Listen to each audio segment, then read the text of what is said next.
Hello everyone, start करें। एक नया लेक्चर है कोस्टल सिक्योरिटी पे।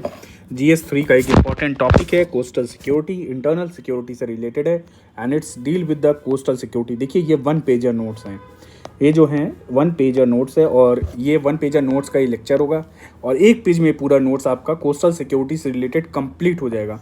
अगर आपको ये नोट्स चाहिए होगा तो आप सब्सक्राइब करना पड़ेगा, ये सब सारी चीज़ें हैं, ठीक। तो बट ये कोस्टल सिक्योरिटी बहुत इंपॉर्टेंट टॉपिक। तो कोस्टल रीजन जो हमारा प्यारा भारत है, इसका जो कोस्टल रीजन है ये कोस्टल रीजन, ठीक है।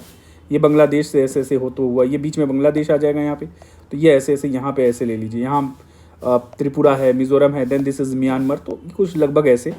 और ये कोस्टल रीजन, कुछ आइलैंड है जैसे अंडमान निकोबार है, लक्षद्वीप है, ठीक है, दमन दीव है। तो इसके अराउंड भी ये जो अंडमान निकोबार आइलैंड है ना, इसके अराउंड भी ये कोस्ट है, तो इसको भी इंक्लूड किया जाता है, ठीक। तो 504 टू 2 किलोमीटर तो ये वाला है, ठीक है। ये कोस्टल जो रीजन है, ये वाला जो कोस्टल रीजन है, दिस इज़ 5422 किलोमीटर।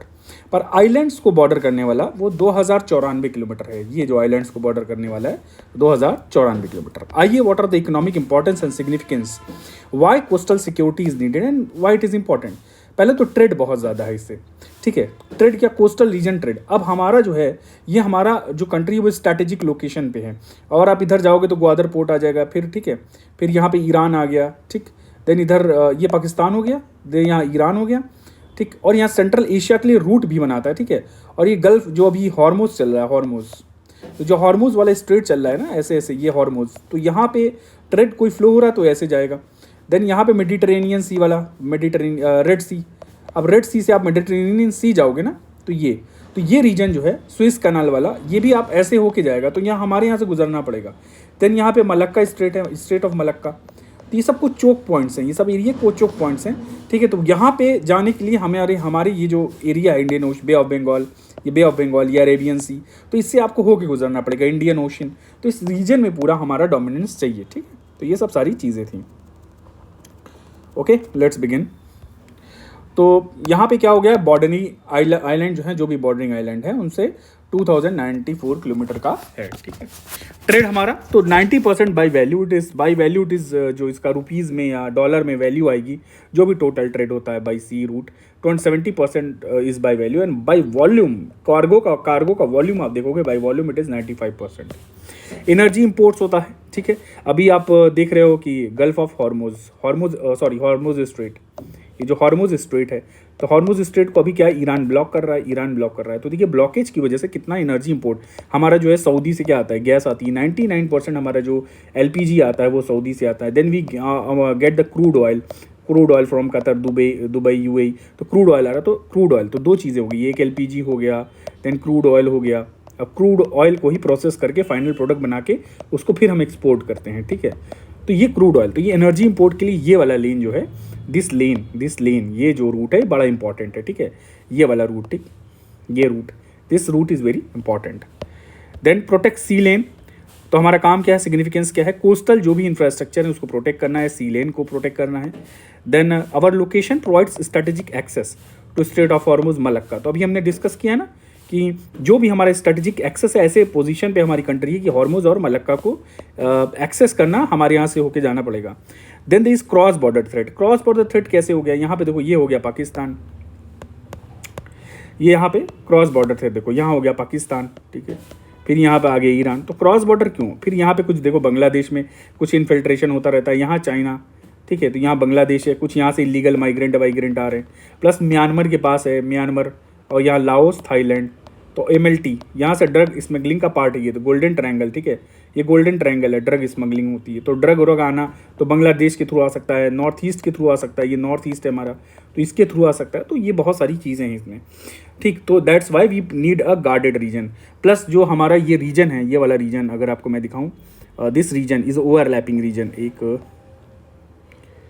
ये ना, फिर यहाँ बांग्लादेश आ गया, फिर ये रीजन, तो बांग्लादेश का ये और हमारा यह ओवरलैप करता है, द रीजन ओवरलैप्स, कि हमारी है यहाँ पे स्ट्रेटेजिक डोमिनेंस होगा, क्यों हमारी एक्सक्लूसिव इकोनॉमिक जोन्स जो हैं यहाँ पे कई जगह पे, कुछ जगह पे ओवरलैप करते हैं, तो we have conflict here as well. तो हमें फोर्सेस होनी चाहिए यहाँ पे। प्लस इलीगल माइग्रेंट्स जो आ रहे हैं थ्रू नॉर्थ ईस्ट आ जा रहे हों या म्यांमार के थ्रू आ जा रहे हों, ठीक है। तो ये बड़ा है, तो यहाँ से चले गए नॉर्थ ईस्ट में चले गए, ये ठीक है, और यहाँ बांग्लादेश से इंडिया में आ गए, ठीक है, बस यहाँ से आ सकते हैं। तो ये पूरा जो, और this area is not properly guarded, ये नॉट प्रॉपरली गार्डेड, ये गार्डेड भी नहीं है प्रॉपरली, ठीक है, because the terrain is rough, ठीक है। यहाँ सब मार्शेज है, मार्शेज, सुंदरबन डेल्टा वेल्टा मार्शेज, सुंदरबन डेल्टा। अब सुंदरबन डेल्टा में यहाँ पे प्रॉपर गार्डिंग नहीं हो पाती है, ठीक है, दलदला एरिया है, एक यूनिफॉर्मिटी नहीं आ पाती है, गार्ड आप नहीं कर पाते हो, ठीक। Our location provides strategic access, ठीक है, ये सब सारी चीज़ें हो गई हैं। प्रॉक्सिमिटी टू गल्फ, तो we have a proximity to gulf region, gulf जो है वहाँ प्रॉक्सिमिटी है, और हमारा ट्रेड रिलेशन यहाँ से होता है, एक्सपोर्ट इम्पोर्ट होता है, एक्सपोर्ट है इम्पोर्ट है, ये सब सारी चीज़ें। हाई वैल्यू ट्रेड होता है क्रॉस पोर्ट, इसलिए coastal security, why we are studying coastal security and why it is needed, ठीक है। अच्छा, थोड़ा सा ये वाला रीजन देखिए, टेरिटोरियल सी क्या होता है। 12 नॉटिकल माइल तक जो रीजन होगा वो टेरिटोरियल सी है, यहाँ हमारी फुल सवरेनिटी होती है। अगर ये ज़मीन वाला एरिया हो गया, ये ज़मीन वाला एरिया होगा, अगर यहीं मैं बना दूँ ये ऐसे, तो यहाँ से ये, तो ये जो 12 नॉटिकल माइल है, 12 नॉटिकल माइल होता है, ये जो है एक्सक्लूसिव, ये हमारी फुल सवरेनिटी होती है, इस रीजन में हमारा पूरी सवरेनिटी होती है, we have full sovereignty in this region, ठीक है, जैसे कि लैंड पे होती है। इनोसेंट पैसेज है, allowed only innocent passage, allowed only innocent passage, यहाँ फुल कंट्रोल है वाटर और सी बेड पे। पर जब एक्सक्लूसिव इकोनॉमिक जोन पे जाओगे तो ये 200 नॉटिकल माइल और आगे चला जाएगा, 200 नॉटिकल माइल। यहाँ लिमिटेड राइट्स होते हैं, वी हैव इकोनॉमिक ओनली, ठीक है, और फ्री नेविगेशन अलाउड होता है, कोई भी आ जा सकता है, but we have rights over resources, resources के ऊपर हमारा यहाँ राइट्स है। Only an economic and environmental laws यहाँ पे काम करते हैं, यहाँ full law of country apply करता है ये वाले में। तो अगर आप बात करोगे ना कि full law of country applies, full law कहाँ पे, 12 नॉटिकल माइल वाले में, यहाँ 20 नॉटिकल माइल वाले में सिर्फ इकोनॉमिक और इन्वायरमेंटल लॉज अप्लाई करते हैं, ठीक है, ये सब सारी चीज़ें हैं। और ये हमने थोड़ा सा देख लिया, ये आगे देखते हैं क्या है। अब ये देखिए पावर प्लांट, कई जो पावर प्लांट्स है हमारे यहाँ वो पोर्ट्स के पास है, जैसे Kalpakkam power plant, Kudankulam, they are near ports, that's why it's very important. So and our porous border, porous border is that कि इतना ज़्यादा वाइडर जियोग्राफिकल रीजन होने की वजह से, very wide, so we have lapse, और we the border is not properly guarded, हर जगह हम गार्ड नहीं करते हैं, गार्ड नहीं कर पाते हैं। जैसे सर क्रीक है, यहाँ पे अगर आप आओगे, ये हुआ आपका Rajasthan and this move here, तो यहाँ सर क्रीक है इस तरफ, ठीक है, सर क्रीक, तो यहाँ बॉर्डर डिस्प्यूट आ जाते हैं, सर क्रीक वाली लाइन है, यहाँ ले लो, तो सर क्रीक वाले पे भी कई बार दिक्कत आ जाती है, because it is difficult to mark the boundary in between, ठीक है, तो उस पर हमारा क्रीक पे बॉर्डर डिस्प्यूट है, तो यहाँ पे प्रॉपरली गार्ड ना होने की वजह से भी पोरस बॉर्डर। देखिए यहाँ पे है ना गुजरात,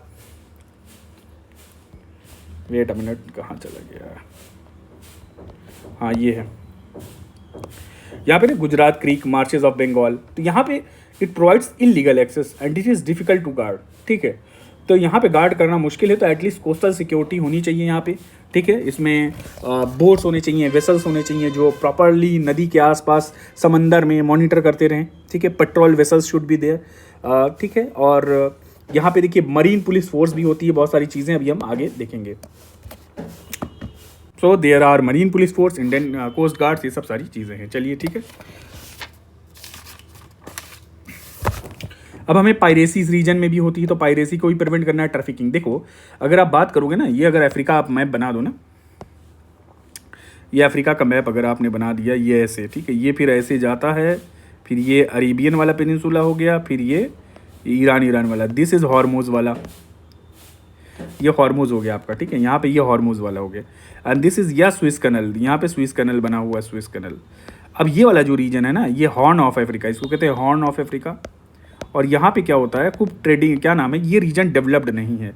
तो देखो लिंकेज बिटवीन डेवलपमेंट एक्सट्रीमिज्म आप पढ़ोगे ना, linkage between development and extremism, तो इस एरिया में डेवलपमेंट बहुत कम है, और लोगों के लिए एम्प्लॉयमेंट नहीं है, बेरोज़गारी ज़्यादा है, ये सब सारी चीज़ें, बेरोज़गारी बहुत ज़्यादा है, ठीक है, और एम्प्लॉयमेंट कम है। ये तो यहाँ के लोग जो हैं क्या रिलाई करते हैं, पायरेट्स, ये बन जाते हैं पायरेट्स। कहाँ पे, एरित्रिया है, ये एरित्रिया है, जिबूती है, ठीक है, शायद हाँ जिबूती भी होगा, एरित्रिया, ये सब हॉर्न ऑफ अफ्रीका के पार्ट हैं, ठीक है, सोमालिया, सोमालियन पायरेट, तो ये सब जो पायरेट्स हैं यहाँ पे पायरेसी करते हैं, और क्योंकि माल बहुत ज़्यादा यहाँ से जाता है, कच्चा माल जो भी है, प्रोडक्ट्स जा रहे हैं यहाँ से, सेंट्रल एशिया में जा रहा है, फिर यहाँ से यूरोप में जा रहा है, तो इस रीजन को ये लोग जो है पूरा टारगेट करते हैं, ठीक है, तो ये हो गया आपका। Then prevent piracy and trafficking, रोकना है, ड्रग ट्रैफिकिंग हो रही है, मान लो ये PI है, पाकिस्तान, ईरान, अफगानिस्तान, इसको कहते हैं गोल्डन क्रेसेंट, क्या हो गया, golden crescent, golden crescent drug smuggling होती है, पाकिस्तान, ईरान, अफगानिस्तान, अब ये जाती है फिर कहाँ, यूरोप में, ठीक है, तो यहाँ से मान लो जाके माल यहाँ आके चला गया, यहाँ ग्वादर पोर्ट में मान लो माल भेज दिए लोग, फिर यहाँ से चला गया, तो बहुत सारी चीज़ें हैं।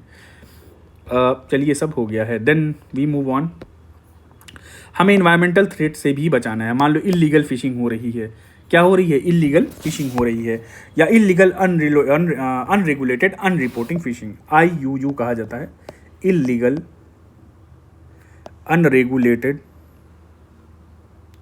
एंड अनरिपोर्टेड, ये इस तरह की फिशिंग हो रही है, ठीक है। और कई बार माइनिंग है, गड्ढा खोद रहे हो, साइंड माइनिंग आप करने लगे या थोड़ा मिनरल्स का करने लगे, then you are not taking the environmental into consideration, अपने कंसिडरेशन में इन्वायरमेंट नहीं रख रहे हो, और जो चाहे आप सस्टेनिंग वे की बजाय आप इलीगल तरीके से जितना चाहे एक्सप्लॉइट कर रहे हो, रिसोर्सेज को एक्सप्लॉइट कर रहे हो, ठीक है। तो ये चाहे, इससे बचाने के लिए we need a coastal security, that is CRZ भी बना हुआ है, coastal regulation zone. Apart from that coastal regulation zone, coastal को रेगुलेट किया जाए कैसे, we need a force to regulate that, ठीक है, फ्रॉम सिक्योरिटी, इन्वायरमेंटल थ्रेट, ये सब सारी। अब इसमें इशूज़ कुछ आ जाते हैं, आइए इशूज़ देखते हैं इसमें क्या क्या हैं। इश्यूज़ में देखिए यहाँ पे ह्यूमन रिसोर्स, एक कैपेबल मैरी टाइम सिक्योरिटी के लिए ह्यूमन रिसोर्स नहीं है, इसको स्टाफ और पुलिस की कमी है, तो स्टाफ भी कम है, पुलिस की कमी, ये हर आंसर में आप लिख सकते हो जहाँ पे चैलेंजेस आए, ठीक है। ऑपरेशनल गैप, इसीलिए इसको कहा गया है operational gap. Poor coordination among agencies, जैसे इंडियन कोस्ट गार्ड है, ठीक है, एजेंसीज कौन कौन सी हो जाएंगी, मरीन पुलिस फोर्स हो गई, इंडियन कोस्ट गार्ड हो गई, जो भी एजेंसीज है इसमें कोऑर्डिनेशन कम है, जो भी पेट्रोलिंग वेसल्स होते हैं तो ये सब अलग अलग ये सब ऑर्गेनाइजेशंस के अंडर काम कर रहे हैं, जैसे कोस्ट गार्ड हो गया, मरीन पुलिस फोर्स हो गए, ठीक है। तो ये जो है इनके अंदर जो है कई बार कोऑर्डिनेशन की कमी आ जाती है, तो देश पुअर कोऑर्डिनेशन। अब आइए आगे देखें, यहाँ पे क्या है, जो माइनर पोर्ट है छोटे मोटे, वहाँ पे एडुकेट इंफ्रास्ट्रक्चर या सिक्योरिटी नहीं है, ठीक है, they lack adequate security infrastructure या नेटवर्क, जो भी कह लीजिए। तो ये चीज़ जो है, जो छोटे छोटे पोर्ट्स होते हैं, माइनर पोर्ट्स होते हैं, वहाँ कमी आती है, और यहाँ पुअर कोऑर्डिनेशन भी हो जाता है, ठीक है। अब क्रॉस बॉर्डर अगर कुछ इशू देखोगे तो पोरस है, ठीक है, हम पढ़ लिए, पायरेसी का थ्रेट है, सरक्रीक डिस्ट्रीब्यूट है, ग्रे जोन टैक्टिक्स है। ग्रे जोन टैक्टिक्स मतलब कई कंट्रीज जो होती हैं फुल फ्लेज वॉर में नहीं रहती हैं, फुल फ्लेज वॉर में नहीं रहती हैं, और वॉर और पीस के बीच का पार्ट चूज़ करती है, पीस और फुल फ्लेज वॉर, मतलब छोटा मोटा लड़ाई तसल थोड़ी बहुत चलती रहे, जो चाइना बहुत यूज़ करता है, और चाइना सलामी स्लाइसिंग यूज़ करता है, इसलिए सलामी स्लाइसिंग, ठीक है, थोड़ा थोड़ा करके हथियाता रहता है, स्लो स्टेप्स लेता है और धीरे धीरे कब्जा करता रहता है, तो दैट इज सलामी स्लाइसिंग। ये कौन करता है, ये चाइना वाले करते हैं। अब ये सर क्रीक पे डिस्प्यूट है, सब सारा हम देखिए। तो मेन यहाँ तक कोऑर्डिनेशन नहीं है, स्टाफ कमी है, पुलिस कम है, और यहाँ एडुकेट सिक्योरिटी नहीं है यहाँ पे, ठीक है, छोटे माइनर पोर्ट पे खास करके। और भी देखा जाए इंडिया, हाँ, अब यहाँ पे वी हैव दिस। अब इनिशिएटिव्स क्या क्या लिए गए हैं, लेट्स सी इट। या देखिए इनिशिएटिव्स क्या है, नेट ग्रिड बना हुआ है, क्या बना हुआ है, नेट ग्रिड, ये पूरा डेटा का एक सेंटर है, समझ जाओ, एक नेट ग्रिड का जो फॉर्मेशन हुआ था, और सारा जो देश का डेटा बेस है इसी सिक्योरिटी एजेंसी में होगा, ठीक है, नेट ग्रिड के पास, और ये एक नेटवर्क है पूरा, सारा कनेक्ट करेगा जितने भी इंटेलिजेंस एजेंसीज हैं सबको नेट ग्रिड पे। फिर नेशनल इन्वेस्टिगेशन एजेंसी 2008 में जो अटैक हुआ था मुंबई में, ठीक है, उसके बाद NIA का गठन हुआ, फिर ये NSG का फॉर्मेशन है, फिर ये इंफॉर्मेशन मैनेजमेंट और एनालिसिस सेंटर है, इंफॉर्मेशन मैनेजमेंट और एनालिसिस सेंटर, ये एक नोडल सेंटर है मैरी टाइम सिक्योरिटी के लिए, कोलैबोरेशन के लिए, ठीक है, और इंफॉर्मेशन डिसेमिनेशन के लिए बहुत ही इंपॉर्टेंट एजेंसी है, ठीक है। जो भी इसको मॉनिटर करता है, ये मैरी टाइम ट्रैफिक को इन इंडिया और रेस्ट ऑफ द एरियाज, तो मैरी टाइम ट्रैफिक रेगुलेट भी करता है और कंट्रोल भी करता है।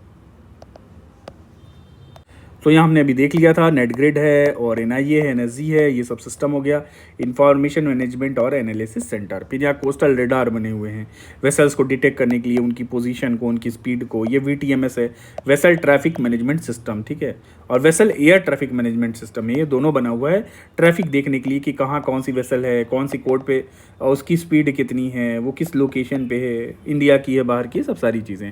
देन NC3I स्ट्रेटेजी है, ये क्या है, ये navy, coast guard, marine police है, ये नेशनल कमांड कंट्रोल, तो कमांड करेगा, कंट्रोल करेगा और कम्युनिकेट करेगा, और इंटेलिजेंस नेटवर्क है, किसका, कमांड का, कंट्रोल का, कम्युनिकेशन का, इंटेलिजेंस नेटवर्क है, it will see all these processes.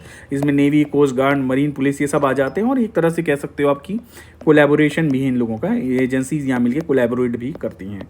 They utilise the data of ships and vessels on coastal region, जो भी डेटा शिप्स और वेसल्स रिलेटेड है कोस्टल रीजन पे, ये यूटिलाइज करते हैं, शेयर करते हैं, चेक करते हैं, ठीक है। Then marine police training institute खोला जाए, ये हमारा ये देखो ये हम पढ़ रहे थे क्या था, ये इनिशिएटिव्स थे गवर्नमेंट के। तो मरीन पुलिस ट्रेनिंग इंस्टीट्यूट खोला गया। कंपलसरी रजिस्ट्रेशन है वेसल्स का, ये ज़रूरी होता है। सागर प्रहारी बल, तो सागर प्रहारी बल है अलग से कुछ यहाँ पे स्पेशलाइज्ड पुलिस पर्सनल होते हैं जो ट्रेंड होते हैं मरीन पुलिस गार्डिंग में। तो specialized police personnel are there who are specialized in marine police guarding, ठीक है। फिर जॉइंट ऑपरेशन कमांड है। ऑपरेशन जॉइंट क्या मतलब कि ये अलग अलग ऑपरेशन कमांड बनाया गया है, वो इसलिए बनाया गया है ताकि decision making, smooth decision making के लिए। किस लिए बनाया गया है, यहाँ पे अगर मैं यूज़ करूँ ये स्मूथ डिसीजन मेकिंग, क्या स्मूथ डिसीजन मेकिंग में। तो एक कमांड है, एक स्टैंडर्ड ऑपरेटिंग प्रोसीजर है कि जो भी ऊपर से दिशा निर्देश दी जाए नीचे तक जाए और कन्फ्यूज़न ना हो, टू डिक्रीज द कन्फ्यूज़न। तो इसलिए जॉइंट ऑपरेटिंग कमांड है। और वाइडर नेटवर्क, वाइडर एरिया को कवर करने के लिए, जैसे मुंबई में, कोच्चि में, विशाखापट्टनम, एंड दीज तीनों एजेंसीज कोलैबोरेट करती हैं, कोऑपरेट करती हैं, आपस में बात करती हैं। That is joint operating command. और एक फिक्स रहता है, कन्फ्यूज़न नहीं होगा, एक स्टैंडर्ड ऑफ प्रोसीजर सेट है कि जब कोई आपत्ति आ जाए, विपदा आ जाए, तो कौन कैसे क्या करेगा। देन सागर इनिशिएटिव है इंडिया का, बहुत अच्छा इनिशिएटिव है। जो भी इंडियन ओशन रीजन में जो कंट्रीज़ हैं, बॉर्डरिंग कंट्रीज़ हैं, जो Indian Ocean region, bay of Bengal, इन सब को लेकर के economic security provide, economic trade बढ़ाना, सिक्योरिटी प्रोवाइड कराना। दैन डिजास्टर मैनेजमेंट में कोलैबोरेट करना about the data and information of all दो जो भी डिजास्टर आ रहा है, चाहे सुनामी से रिलेटेड है कुछ भी, तो एक सागर इनिशिएटिव बनाया गया है। फिर इंडियन ओशन नेवल सिंपोजियम बनाया गया है, ठीक है। ये रीजनल कोऑपरेशन है डायलॉग के थ्रू। तो dialogue Indian ocean this is naval symposium. और इसी से इंडियन ओशन या रिम एसोसिएशन, ये सब क्या बना है, रीजनल कोलैबोरेशन के लिए बना है विद इन द नेशंस। वो 2000 बॉर्डरिंग क्या नाम है, Indian ocean, bay of Bengal, ये सब सारी जगह पे। और ये आपस में डेटा शेयर वेयर करेंगे, ठीक है। इसके लिए नेवल सिंपोजियम, देखिए एक और एजेंसी है यहाँ पे, let me show you, this is international fusion centre. तो इससे भी डेटा शेयर वेयर कर सकते हैं आपस में ये लोग, ठीक है। गुरुग्राम में है डेटा शेयरिंग, और ठीक है एक बेटर डिसीजन मेकिंग ले सकते हैं रिलेटेड विद डिजास्टर और एनीथिंग एल्स। और इंडिया अपहोल्ड, इंडिया क्या अपहोल्ड करता है, united nation convention on the law of seas. Law of seas में है कि फ्री एंड फेयर ट्रेड हो, फ्री एंड फेयर पैसेज होना चाहिए है, सबका अधिकार हो उस पर। Every one has the right to free passage, जो भी apart from the region which is territorial water के अलावा जो है वहाँ फ्री पैसेज हो, सबका हक है, अधिकार है। Every one has the right to the ocean waters to travel, ठीक है। तो apart from the territorial water, जहाँ पे थोड़ा रिस्ट्रिक्शंस होती हैं। तो यहाँ पे आप देख लीजिए एक फ्यूजन सेंटर भी बना हुआ है। वे फॉरवर्ड क्या है, सर्विलांस बहुत ज़रूरी है। Clear command should be there, ठीक है। क्लियर कमांड जैसे जॉइंट ऑपरेशन कमांड है, तो आपत्ति अगर इफ़ अनफॉर्सीन सिचुएशन अकर्स तो एक क्लियर कमांड होगा ऊपर से, स्टैंडर्ड ऑफ प्रोसीजर। तो कंफ्यूजन जो है between the agencies it will decrease. एक स्ट्रॉन्ग लीगल फ्रेमवर्क बनाइए, लॉस पास करिए with related with it in order to control your coastal region, ठीक है, कोस्टल पैसेज। फिर सिक्योरिटी ड्रिल कराई जाती है, प्रैक्टिस कराई जाती है, जैसे सी विजिल हो गया, सागर कवच हो गया है। And then national maritime security policy बनाना है। और इन्वॉल्व द कोस्टल कम्युनिटी, जो लोकल कोस्टल कम्युनिटी है उनसे भी इंटेलिजेंस गैदर करें, कहाँ क्या कौन सी वेसल जा रही है, ठीक है। और ऐसी कोई चीज़ वो देखें तो कन्वे करें कंट्रीज़ को। तो ये देखिए ये वाला रीजन है, एक्सक्लूसिव इकोनॉमिक जोन हो गया ये। दिस इज़ द टेरिटोरियल सी, यहाँ पे बहुत ज़्यादा सारा all the law of land occurs, जो भी कंट्री का लॉ है वो सब टेरिटोरियल सी में फॉलो होगा, सारा टेरिटोरियल सी में। बट इकोनॉमिक जोन वाले में only economic activities allowed, economic activity allowed होती है एक्सक्लूसिव इकोनॉमिक जोन में। ये लगभग यहाँ पे 200 नॉटिकल माइल्स तक आ जाता है। क्या है, 200 नॉटिकल माइल्स, 200 नॉटिकल माइल्स। और ये देखिए 12 नॉटिकल माइल्स का टेरिटोरियल हो गया, ठीक है। और ये सब सारी चीज़ें लेट मी शो यू। हाँ, ये सब पूरा देखिए लेक्चर पूरा कंप्लीट हो गया है। और आपको इसका PDF चाहिए होगा बताइएगा, ठीक है। मैं ऐसे ही PDF ही अपलोड कर दूंगा या थोड़ा बहुत, ठीक है। इसमें जो भी उल्टा सीधा लिखा है या थोड़ा गंदा हो गया उसको सही कर देंगे, ठीक। तो लेट्स होप आप प्लीज़ शेयर करिए, subscribe. This is 1 pager note, only 1 page note. इससे बाहर कोस्टल सिक्योरिटी आप एग्जाम में याद ही नहीं रख पाओगे, you will not able to remember. इससे बाहर आप कोई नया पॉइंट, आप और भी सोर्सेज में आपको नए पॉइंट मिल जाएंगे, बट ये याद करके एग्जाम में आप यही लिख के आ जाओगे ना, यही बड़ी बात हो जाएगी। और ये डायग्राम बना देना, ये सब सारी चीज़ें, ठीक। Okay, thank you.